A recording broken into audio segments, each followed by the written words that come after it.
What made you want to be a detective? Well, my dad was a police officer, so we've been at the same agency.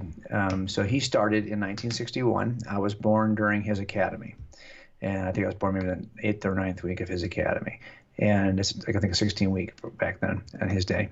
And then so I grew up with this patrol officer, then became a sergeant, a detective, and then I became a sergeant, and I saw his life, just what the job meant to him. Hmm. My dad's one of those true believers. He's the job has been really good to him. It gave him purpose. He loved what he did, and he never felt like he was working.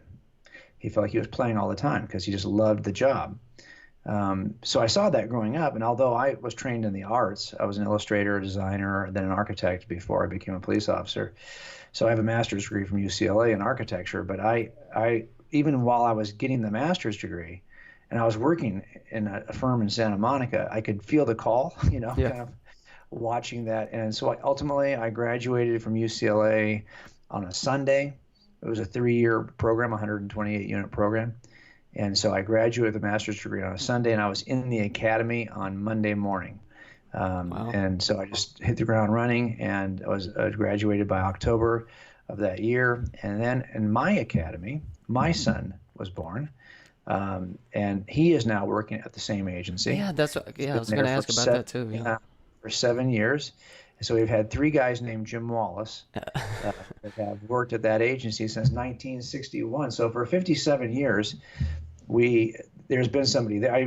When I was working, I would get phone calls on cases, and they would say, "Dude, are you still working?" I'm like, "You're talking about my dad, okay? I'm his son." Yeah. But I think now, if there's nobody alive probably who would say to my son, thinking it's my Yeah. dad. But we recently had photos taken.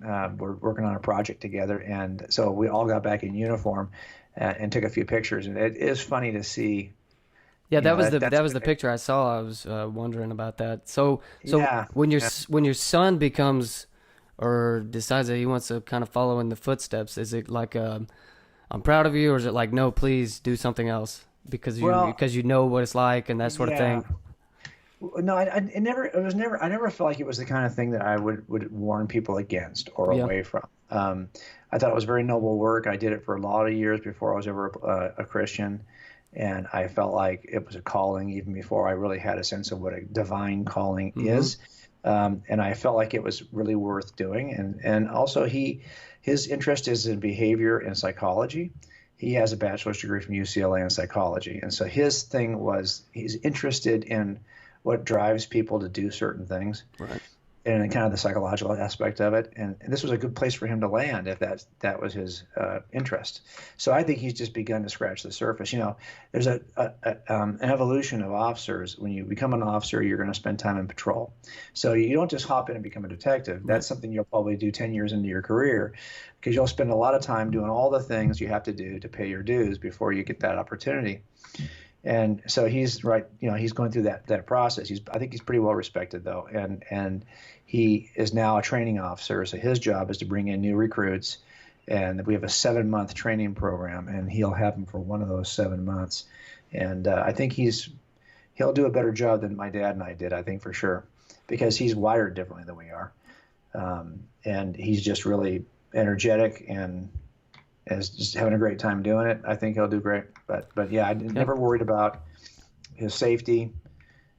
Um, Even now, I mean, I'll say to him, "Hey, I'm always reminding him of how I would do things to be safe." But the reality of it is that everyone dies, and when you work the jobs that we work, we get to see how people die, and we get called out to all kinds of crazy death scenes, suicides, accidental deaths that, in some ways, are very embarrassing. There are lots of embarrassing ways to die, um, where you didn't think you were going to die doing this, and then Hmm. sure enough, you end up dead. And then I got to come in and look at the scene. So because we see how people die, Yeah. but my sense is that if you die in the service of your country or your community, well, everyone dies, and we've seen some pretty ignoble ways to die. It's like this is a pretty So noble way. Yeah. yeah, this is a good way to die. So because of that, I felt like, hey, I don't worry about him. Well, that's really awesome, and I do want to say to you, your father, your son, and everybody in the service, thank you so much for your service. We really do appreciate it. Oh, well, of course. I mean, a lot of this we don't feel like we feel like the military is another category of service, right? Hmm. But there is. I always tell people when you're doing this job, and my son is experiencing this now. You're constantly stuck between the two horns here of this dilemma, which is one, you're called to do something that you think might ultimately involve sacrifice, perhaps your life. But you know that's what you signed up for. That's what you're here to do. You're here to serve your community, even if it means that the ultimate sacrifice. At the same time, you want to go home to your kids tonight Right. and your wife, and you want to get home. So you're in any moment of panic or crisis, or where you have to make a quick decision, you're always battling those two desires you have. Do what I know I'm called to do. I get that. But I just saw my wife 35 Right. minutes, 3 hours ago, whatever it was. I'd sure like to see her again.